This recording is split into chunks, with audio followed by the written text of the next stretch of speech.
And last one is letting clothes pile up on the bathroom floor for weeks at a time and then going to wear something from the pile without washing it. So, I mean, when you go take a shower, obviously you're going to put your clothes on the floor. When you come out of the shower, you're going to take your clothes and put them in the hamper. Unless the hamper's in the bathroom with you, which in that case, good for you. You don't have to take an extra step into another room to go put into a hamper. But you know, you just kind of leave it there. Next time you take a shower, same thing. And just add it to the pile. Why not? It's already there.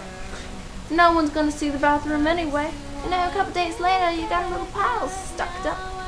You know, you don't even have to take a shower. Just go change in the bathroom and leave your clothes down. Why not? That's cool. And then a couple days later, I have nothing to wear. I wonder where all my clothes went. Oh well, let's go into the bathroom and just pick something up right off the floor. There you go, ready to go. Let's go to work, guys. Let's go to school. Everybody will love the way I smell. All of the things that I just talked about are real things that my roommate used to do. What's the definition of a slob? Yes, maybe I like a little bit of clutter. Maybe I have a couple of pieces of paper on my desk. But at least I don't have a sandwich on my desk that's been sitting there for a week. You choose. My knee just popped and it was kind of painful. Ow! Now, the next thing I want to say is that... Okay, listen. I'm not racist. I've never been, nor never will be, racist. But one thing I think...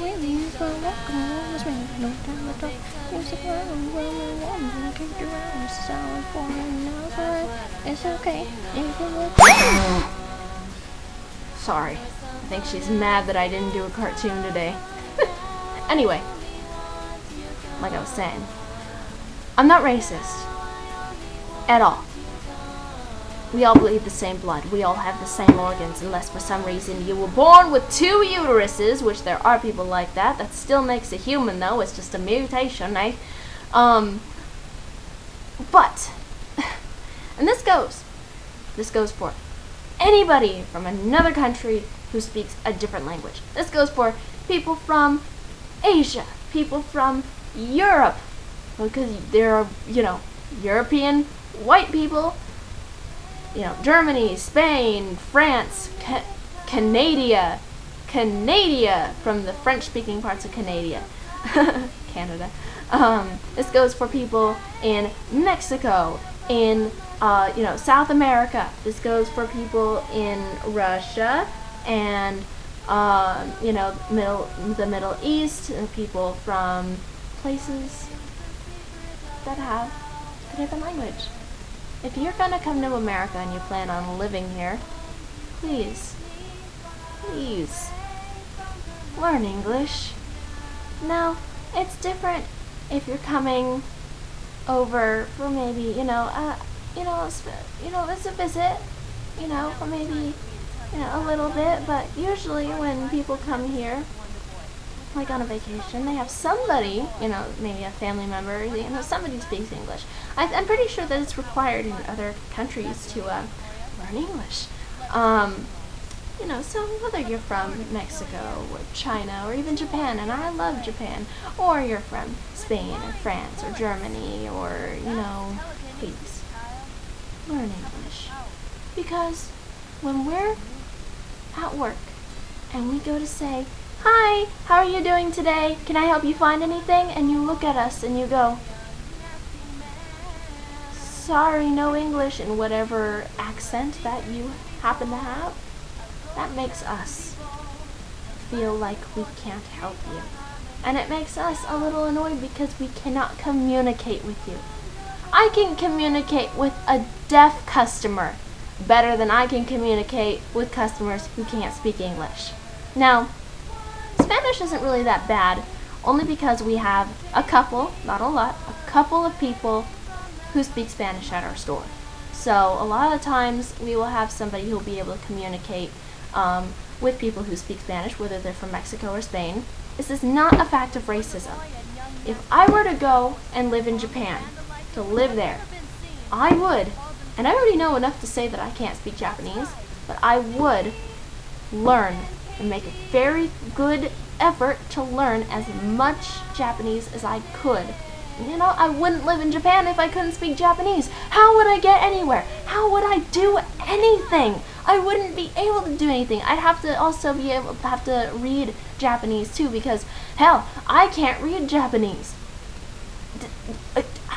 And I understand that English is a really hard language to learn, but if you really want to come to our country where we're all pretty much assholes and we're gonna treat you like shit, and we're materialistic and we think we're the best in the world because, you know, we're land of the free and home of the brave, because we think that we're an original country, that we didn't come from anywhere else, that we didn't come from places in Europe or Asia or Africa. We didn't come from those places. No, we just popped up here and we said, hey, look at us, we're Americans. Fuck you, we're gonna do whatever we want to and you can't stop us. How dare you come into our country without our permission? I don't think so, home skillet. Yeah, we're gonna treat you like shit. And I know we don't deserve the greatest respect sometimes, but not all of us are like that.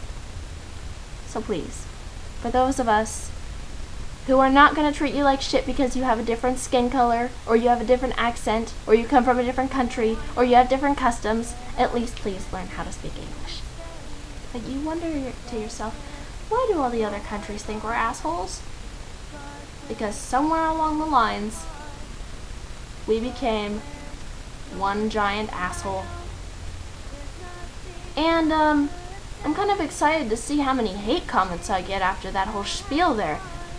I'm gonna count them, and then next week I will put up the number of how many hate comments I got, if I get any hate comments, which in my experience I probably will. So I'm gonna be an American asshole and say, fuck you guys who give me hate comments. You can kiss my ass or my puss.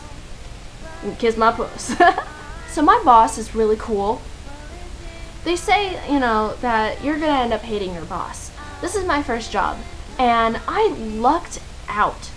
One day, I was almost at 40 suggested sales, and my boss wasn't there. We have the big cheese, the store manager, and then we have the 3 assistant managers.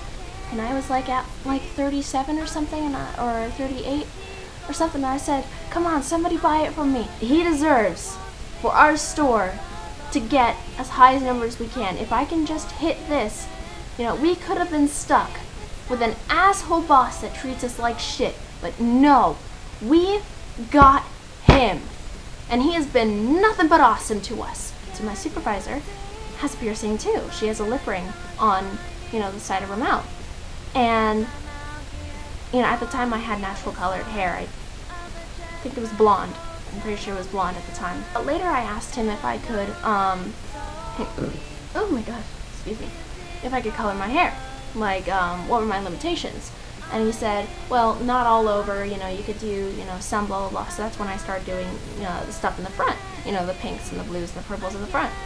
And then, eventually I did that bright, bright red, and he didn't say to change it.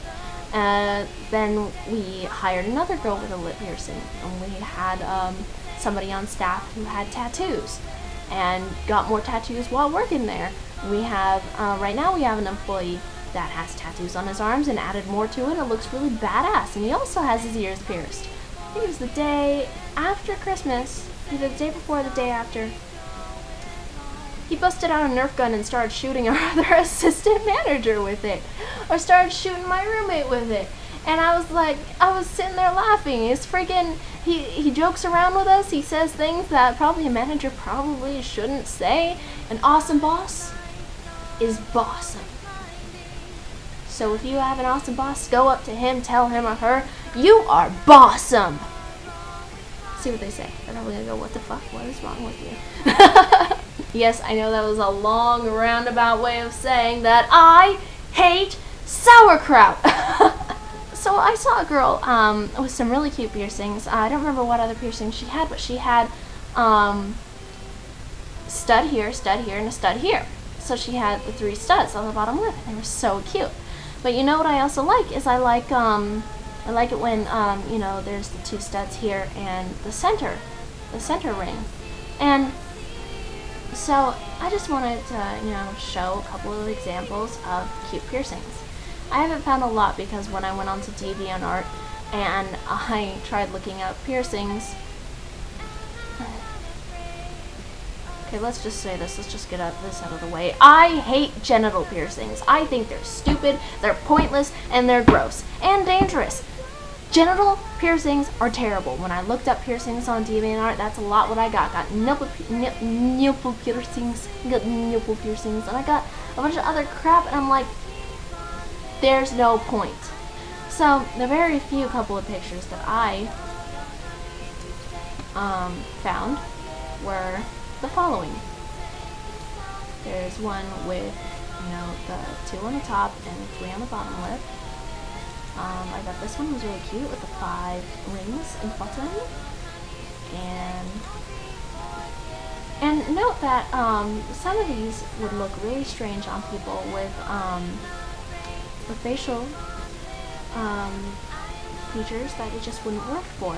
See, a lot of times the thing that makes piercings cute is a cute face too. And, you know, cute guys with piercings is cute too. Oh wow. It's really fucking weird. I had a dream that Michael had snake bites. It was so weird. And a lot of earrings is cute too. I think with earrings there's not really much you can go wrong with that except for now I'm just showing random pictures. So basically, I thought this one was really cool with the purple lips. It was awesome. Anyway, so basically, yeah, there is a such thing as going overboard with piercings. But, hey, you know, not everybody can have good judgment. So the last topic that's actually on my list is the other day I was looking at Deku, my hamster, and of course he was being his cute little... What are you doing here? Get out of here! Ah!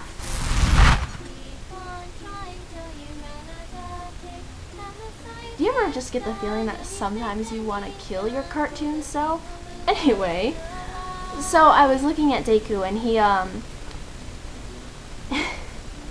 you know, I baby talk him. You know, I baby talk animals. I'll go up to him and be like, oh, you see, you know, I'll say words that aren't words that you can't exactly, understand. I'll baby talk him. He gets out of his bed and he stretches and he goes, he faces me, he goes, he stretches, and I don't know if you've ever seen a hamster stretch, but it is the cutest thing in the world.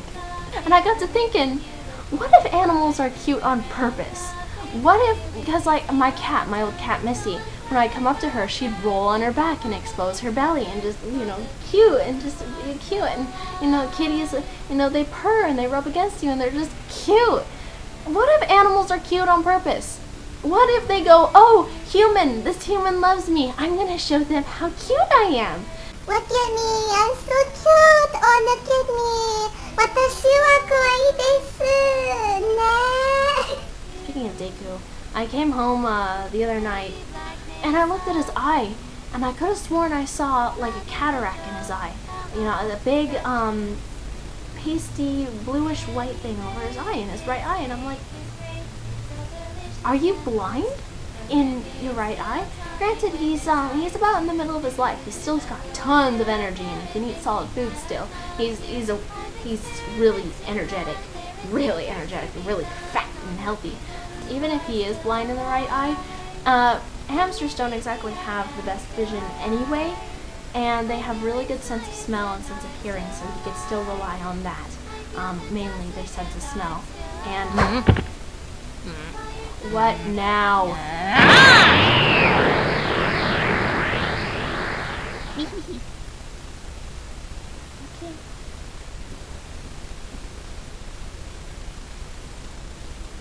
Okay, I think next week I'm gonna have to make an actual cartoon. So now that we're probably already stretched across 2 videos, I will see you next week. Bye bye.